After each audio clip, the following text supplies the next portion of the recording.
بسم اللہ الرحمن الرحیم۔ شروع اللہ کے نام سے جو بڑا مہربان نہایت رحم کرنے والا ہے۔ جہنم اللہ کا بنایا ہوا وہ مقام ہے جو کافر اور مشرکوں کے لیے تیار کیا گیا ہے، لیکن اس کے باوجود کچھ مسلمان اور ایمان والے ایسے بھی ہوں گے جو مومن ہونے کے باوجود جہنم میں ڈالے جائیں گے۔ پیارے دوستو، ویسے تو جہنم میں بہت سے لوگوں کو ان کے گناہوں کی وجہ سے داخل کیا جائے گا اور ان کو جہنم میں ان کے گناہوں کے مطابق ان کو سزا بھی دی جائے گی، لیکن آج کی اس ویڈیو میں ہم آپ کو جہنم میں رہنے والے سب سے آخری مسلمان کے بارے میں بتائیں گے کہ جہنم میں رہنے والا سب سے آخری مسلمان کس حال میں جہنم میں رہے گا اور اس کو کس طرح سے عذاب دیا جائے گا، اور یہ کتنے ہزار سال تک جہنم کی خوفناک وادیوں میں پڑا رہے گا، اور یہ آخری مسلمان جہنم میں کس طرح تڑپ تڑپ کر اپنے رب کو آوازیں دے گا اور اپنے پروردگار کو پکارے گا، اور پھر آخرکار اللہ تبارک و تعالی اس مسلمان کے ساتھ کیا معاملہ فرمائیں گے۔ پیارے دوستو، اس ایمان افروز واقعے کو سننے کے لیے آپ سے گزارش ہے کہ ویڈیو کو آخر تک ضرور دیکھیں۔ پیارے دوستو، جنت میں داخل ہونے کی سب سے پہلی شرط ایمان ہے۔ جو کوئی بھی ایمان کی حالت میں اس دنیا سے جائے گا تو اللہ تبارک و تعالی اس کو ضرور جنت میں داخل فرمائیں گے، جیسا کہ حدیث نبوی میں آتا ہے کہ حضور پاک صلی اللہ علیہ وآلہ وسلم نے ارشاد فرمایا کہ جس مسلمان کے دل میں رائی کے دانے کے برابر بھی ایمان ہوا تو وہ جنت میں ضرور داخل ہوگا۔ پیارے دوستو، قیامت کے دن کچھ لوگ ایسے ہوں گے جن کو اللہ تبارک و تعالی بغیر حساب و کتاب کے جنت میں داخل فرما دے گا،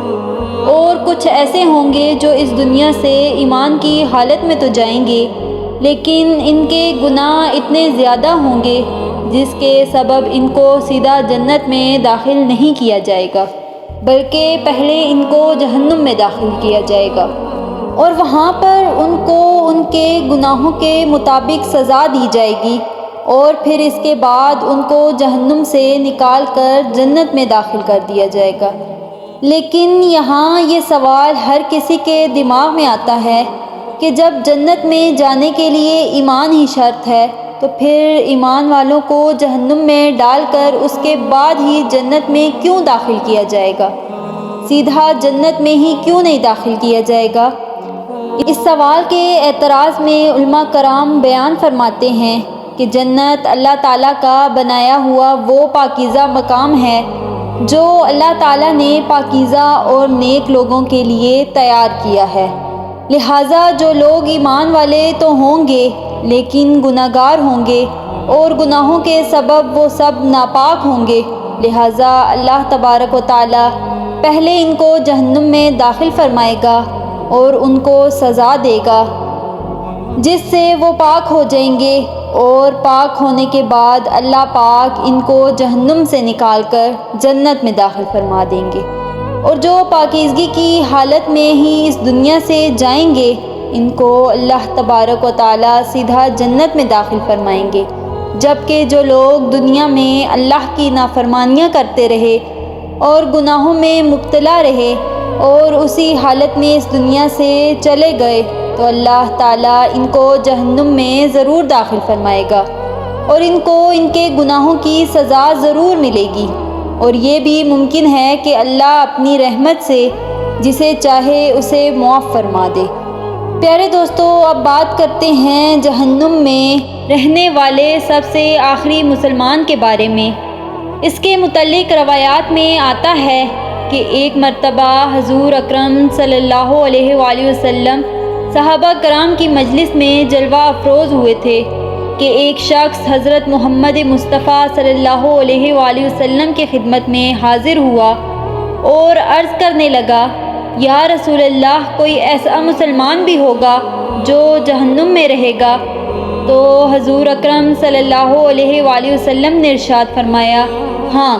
ایک شخص ایسا بھی ہوگا جو جہنم کی گہرائی میں 1000 سال تک رہے گا، اور یہ مسلمان مسلسل اللہ تعالیٰ کو جہنم میں یا حنانو یا منانو کے نام سے پکارتا رہے گا۔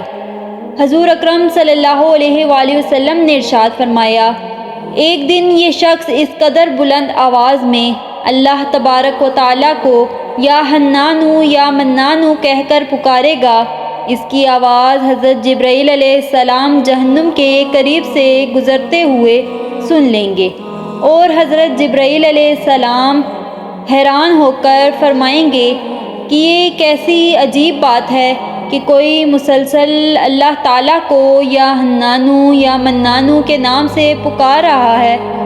اس کے بعد حضرت جبرائیل علیہ السلام اللہ تعالیٰ کے عرش کے سامنے حاضر ہوں گے اور اپنے سر کو سجدے میں رکھ کر اللہ تعالیٰ کی تسبیح بیان کریں گے۔ تو اس وقت اللہ تعالیٰ ارشاد فرمائے گا، اے جبرائیل علیہ السلام اپنے سر کو اٹھاؤ۔ جیسے ہی حضرت جبرائیل علیہ السلام اپنے سر کو اٹھائیں گے تو اللہ تعالیٰ ارشاد فرمائے گا، اے جبرائیل علیہ السلام بتاؤ تم نے کیا عجیب دیکھا؟ تو حضرت جبرائیل علیہ السلام اللہ تبارک و تعالیٰ سے ان کی بارگاہ میں عرض کریں گے کہ یا رب العالمین، آج میں نے جہنم سے ایک عجیب و غریب آواز سنی ہے جو کہ جہنم کے کسی گہرے گھڑے سے لگ رہی تھی، اور کوئی پکار رہا تھا یا حنانو یا منانو۔ تو اس پر حضرت جبرائیل علیہ السلام سے اللہ تعالیٰ ارشاد فرمائے گا، اے جبرائیل علیہ السلام جہنم کے داروغہ مالک کے پاس جاؤ اور اسے کہو کہ جو بندہ یا حنانو یا منانو کی صدا لگا رہا ہے اسے جہنم سے نکال کر تمہارے حوالے کر دیں، اور پھر تم اسے میرے پاس لے آؤ۔ اس کے بعد حضرت جبرائیل علیہ السلام جہنم کے دروازے پر تشریف لائیں گے اور جہنم کے دروازے پر دستک دیں گے، تو جہنم کے داروغہ حضرت مالک باہر آئیں گے اور حضرت جبرائیل علیہ السلام انہیں اللہ تعالیٰ کا پیغام سنائیں گے۔ اللہ تعالیٰ کا یہ پیغام سن کر جہنم کے داروغہ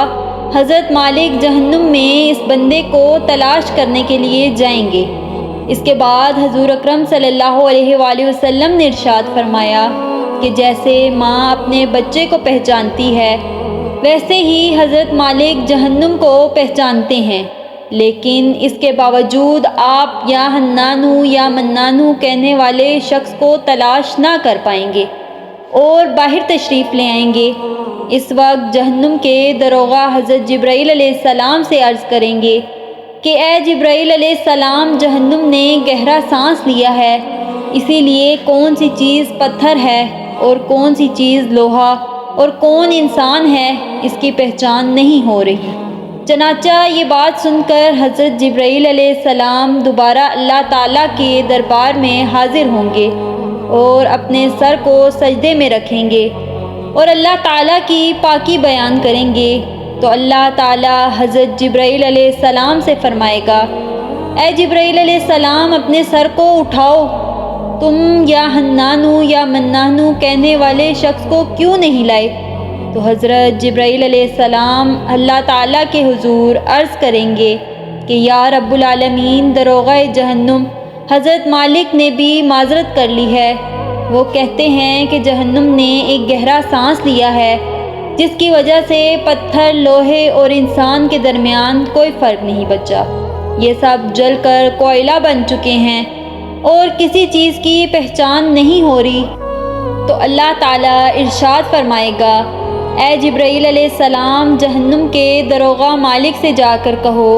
کہ میرا بندہ جہنم کے فلاں گھڑے میں فلاں جگہ اس کونے میں پڑا ہے۔ چنانچہ حضرت جبرائیل علیہ السلام اللہ تبارک و تعالیٰ کے حکم سے جہنم کے دروازے پر جائیں گے اور حضرت مالک کو یا حنانو یا منانو پکارنے والے شخص کا پتہ بتائیں گے۔ چنانچہ حضرت مالک جہنم کے اندر دوبارہ جائیں گے اور اس مقام پر جا کر دیکھیں گے کہ ایک شخص جس کے پاؤں اس کی پیشانی کے ساتھ بندھے ہیں اور اس کے ہاتھ گردن کے ساتھ بندھے ہوئے ہیں اور سانپ اور بچھو اس کے ساتھ لپٹے ہوئے ہیں۔ چنانچہ حضرت مالک اس شخص کی زنجیروں کو توڑ دیں گے اور اس آدمی کو جہنم سے نکال کر حضرت جبرائیل علیہ السلام کے حوالے کر دیں گے۔ حضرت جبرائیل علیہ السلام اس شخص کو لے کر اللہ تبارک و تعالی کے حضور حاضر ہوں گے اور اپنے سر کو سجدے میں رکھیں گے۔ اس وقت اللہ تبارک و تعالی حضرت جبرائیل علیہ السلام سے فرمائے گا، اے جبرائیل علیہ السلام اپنے سر کو اٹھاؤ۔ تو حضرت جبرائیل علیہ السلام اپنے سر کو اٹھائیں گے۔ اس کے بعد اللہ تبارک و تعالی اس آدمی سے مخاطب ہو کر فرمائے گا کہ اے میرے بندے، کیا میں نے تجھے بہترین تخلیق نہیں کیا اور میں نے تیری طرف رسول نہیں بھیجے تھے؟ کیا میرے رسولوں نے تمہیں میری کتاب نہیں سنائی تھی؟ اور کیا میرے رسولوں نے تجھے نیکی کا حکم نہیں دیا تھا اور تجھے برائی سے منع نہیں کیا تھا؟ تو وہ بندہ اللہ کی بارگاہ میں اپنی ساری باتوں کا اقرار کرے گا اور تمام گناہوں کا اقرار کرے گا، اور اللہ تبارک و تعالیٰ کے حضور عرض کرے گا کہ یا رب العالمین، تو نے میری بہترین تخلیق فرمائی اور تیرے رسول بھی تشریف لائے اور تیرے احکام بھی سنائے۔ اللہ تبارک و تعالیٰ اس بندے سے ارشاد فرمائے گا، پھر تو نے گناہ کیوں کیے؟ اس وقت وہ بندہ اللہ تعالیٰ کی بارگاہ میں عرض کرے گا کہ یا رب العالمین، میں نے اپنی جان پر ظلم کیا جس کی وجہ سے مجھے جہنم میں ڈال دیا گیا۔ وہ بندہ اللہ تبارک و تعالیٰ کی بارگاہ میں عرض کرے گا، یا رب العالمین، اس کے باوجود بھی میری امید نہیں ٹوٹی، مجھے تیری رحمت سے امید تھی، اسی لیے میں تجھے پکارتا رہا۔ یا رب العالمین، تو نے مجھ پر اپنا کرم کیا اور مجھے جہنم سے نکال دیا۔ اے میرے پروردگار، مجھ پر رحم فرما اور مجھے بخش دے۔ اس کے بعد اللہ تبارک و تعالیٰ ارشاد فرمائے گا، اے فرشتوں، گواہ ہو جاؤ کہ میں نے اس بندے پر رحم کیا اور اس کو بخش دیا۔ پیارے دوستو، بے شک اللہ تبارک و تعالیٰ کی رحمت اور محبت کی کوئی حد نہیں۔ اللہ تبارک و تعالیٰ کی رحمت اللہ تعالیٰ کے غضب پر غالب ہے، اور اللہ تبارک و تعالیٰ اپنے بندوں سے 70 ماؤں سے بھی زیادہ پیار کرتا ہے۔ اللہ تعالیٰ سے دعا ہے کہ اللہ تعالیٰ ہمیں گناہوں سے بچنے کی توفیق عطا فرمائے اور سیدھے راستے پر چلنے کی توفیق عطا فرمائے، اور قیامت کے دن ہمیں ان لوگوں کے ساتھ اٹھائے جو لوگ قیامت کے دن سیدھا جنت میں داخل ہوں گے۔ آمین ثم آمین۔ اگر آج کی ویڈیو آپ کو اچھی لگی ہو تو ویڈیو کو لائک اور شیئر ضرور کیجیے گا، اور مزید ایسی معلوماتی ویڈیوز دیکھنے کے لیے میرے چینل کو سبسکرائب کیجیے گا۔ جزاک اللہ خیر۔